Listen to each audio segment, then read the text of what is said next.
थोड़ा सशक्त होना चाहिए, तभी तो उनकी आशाओं पर हम खरा उतरेंगे। और जैसे महिला आयोग है, मैं चाहती हूँ कि महिला आयोग के द्वारा महिलाओं को अपने पैरों पर खड़ा करने के लिए हम कुछ ऐसे प्रशिक्षण कार्यक्रम चलाएं, लेकिन महिला आयोग के पास कोई ऐसा बजट नहीं होता है। आज ऐसे ज़माने में हम जबकि आगे बढ़ रहे हैं, तो महिलाओं को भी आगे बढ़ाने की हमें कोशिश करनी चाहिए, नए नए आयाम उनको देने चाहिए। जिसको मौका मिलता है वो करती हैं, और अगर मौका ही नहीं मिलेगा तो जब उनको अवसर नहीं प्रदान किए जाएंगे तो अपना हुनर कैसे दिखा पाएंगे। नमस्कार दर्शकों, सीधा सवाल में आपका स्वागत है। मैं हूं आशीष तिवारी और आप देख रहे हैं जय भारत टीवी।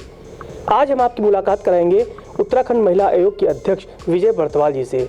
कैसा रहा है कोरोना का 1 साल और कैसी रही है उनकी 2 साल की उपलब्धि, क्या है शिकायतें पहाड़ की और महिलाओं की क्या है, यहाँ पर जो शिकायतें दर्ज हो रही हैं उनकी गुहार क्या है, किस तरह के यहाँ पे मामले सामने आ रहे हैं, इस पर हम विस्तार से बात करेंगे महिला आयोग के अध्यक्ष विजय बर्तवाल जी से। मैडम, 1 साल हो गया कोरोना के लगभग, आपने फिर से मोर्चा संभाल लिया है, चुनौतियाँ भी अब आयोग के सामने आ रही होंगी, इस वक्त कामकाज कैसा चल रहा है? पूरे वर्ष में काफ़ी शिकायतें हमारे पास आई हैं और उन शिकायतों का हम निस्तारण कर रहे हैं। महिलाओं के साथ घरेलू हिंसा, बेरोज़गारी का मामला भी सामने आया है कि जो लोग बेरोज़गार हैं वो अपने परिवार को अच्छी तरह से उनका पालन पोषण नहीं कर रहे हैं, लड़ाई झगड़ा घर में होता है, परिवार में कलह रहती है। और नशाखोरी भी एक सामने आया है, जो पहाड़ों की एक बहुत बड़ी समस्या उभर कर सामने आ रही है, जिसके कारण कि परिवार टूट रहे हैं। तो अनेक समस्याएं आई हैं और कोरोना के दौरान जो है काफ़ी महिलाएं परेशान रही हैं। आप जब महिला आयोग में आई, महिलाओं के सामने से कौन सी समस्या है? शिक्षा को लेके, बेरोजगारी को लेके, शादी के बाद जो संबंध में दरार पड़ती है उसको लेकर उत्तराखंड की महिलाओं की पीड़ा क्या है, उनकी समस्याएं क्या हैं? देखिए, मैंने लंबे समय तक पहाड़ में राजनीति की है, महिलाओं से बहुत नज़दीक से संबंध रहा है। महिलाओं की अनेक परेशानियां हैं वहाँ पर, क्योंकि पहाड़ का जो जीवन है महिला का, वो पहाड़ जैसा ही कठिन है और उसको करते करते वो पारिवारिक जीवन को झेलती है, क्योंकि अधिकतर जो लोग हैं वो बेरोज़गार हैं और घर में रहते हैं, खेती बाड़ी करते हैं, लेकिन इतना ज़्यादा उसमें उत्पादन नहीं हो पाता है कि पूरे साल भर जो है उनका खर्चा चल पाए।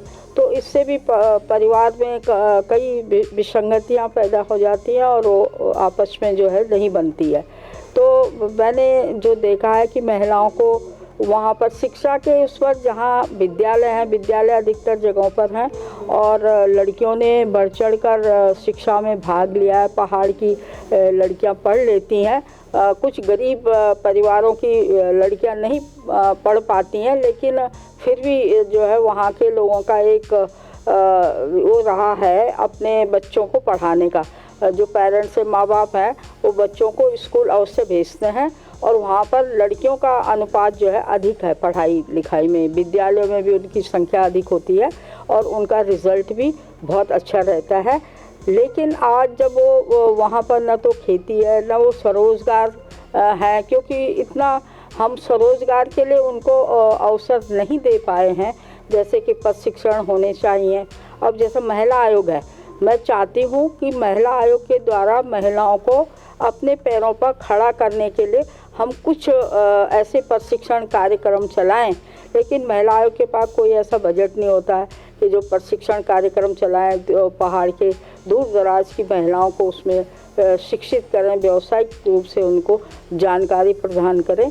और उसके साथ साथ हम उनको कभी कभी महिलाओं के द्वारा उनको ये जो कानून जानकारियां हैं, जो उनके अधिकार हैं, उनकी जानकारियां तो हम दे देते हैं, लेकिन अगर उनको जब कोई तलाक हो जाता है या उसका परिवार बिछड़ जाता है, किसी भी तरह की उसके साथ कोई दुर्घटना हो जाती है, तो उसके बाद वो अपने और अपने बच्चों का लालन पालन कैसे करे, इसके लिए हम कैसे उसको मजबूत करें, इसकी ट्रेनिंग के लिए उसके लिए हमारे पास कोई ऐसा बजट नहीं होता कि हम उसको शिक्षित कर सकें, उनको प्रशिक्षण दे सकें, जिससे कि वो अपना कोई स्वयं का व्यवसाय प्रारंभ कर सकें। तो तमाम ऐसी विसंगतियाँ, ऐसी समस्याएं हैं महिलाओं के पास कि वो अपने को खड़ा नहीं कर पाती, मुख्य धारा से नहीं जोड़ पाती हैं पहाड़ की महिलाएं, जिसकी कि आज बहुत आवश्यकता है। कि जो महिलाएं पहाड़ की हैं अंदर से बहुत मजबूत होती हैं, इच्छा शक्ति उनकी बहुत होती है, सरकारी योजनाएं अगर उन तक पहुंच जाएं, चाहे वो स्वास्थ्य हो, शिक्षा हो, रोजगार हो, तो एक अलग मुकाम अपना बना सकती हैं। जैसे आप एक संघर्ष करके आप आई और आप एक अच्छे पद पर बैठी हैं और महिलाओं का प्रतिनिधित्व कर रही हैं। महिलाओं के सामने बेरोजगारी और शिक्षा, ये दो बड़ी चुनौतियां हैं। क्या आपको लगता है कि इस पर हमें और फोकस करने की ज़रूरत है, योजनाओं को उन तक पहुंचाने की ज़रूरत है? हमें उनको और विकसित करने की आवश्यकता है, क्योंकि आज ऐसे ज़माने में हम जबकि आगे बढ़ रहे हैं, तो महिलाओं को भी आगे बढ़ाने की हमें कोशिश करनी चाहिए, नए नए आयाम उनको देने चाहिए, जिससे कि वो अपना व्यवसाय या अपने को कैसे सुरक्षित रखें, समाज में कैसे अपने को मजबूत बना के रखें, उनकी आर्थिकी कैसे मजबूत हो, क्योंकि जब आर्थिकी मजबूत होगी तभी वो समाज में सर्वाइव कर सकेंगे। अच्छा, क्या उत्तराखंड की महिलाओं में इतना हौसला है कि वो सियासत में आकर अपने हक के लिए आवाज़ उठा सके सदन के अंदर?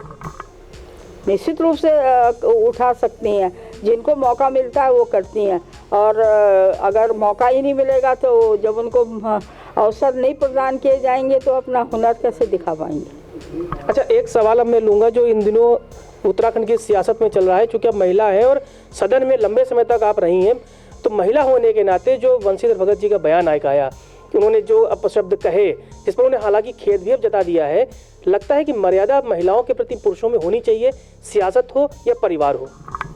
निश्चित रूप से होना चाहिए, और महिलाओं के लिए हमेशा नपे तुले शब्दों में कोई भी बयान दे रहे हैं या कुछ भी कह रहे हैं तो उनको सम्मान की दृष्टि से देखा जाना चाहिए।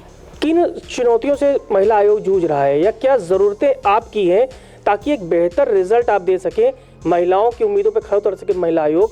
क्या चुनौतियां हैं और क्या चाहती हैं कि आपको क्या सुविधाएं दी जाएं?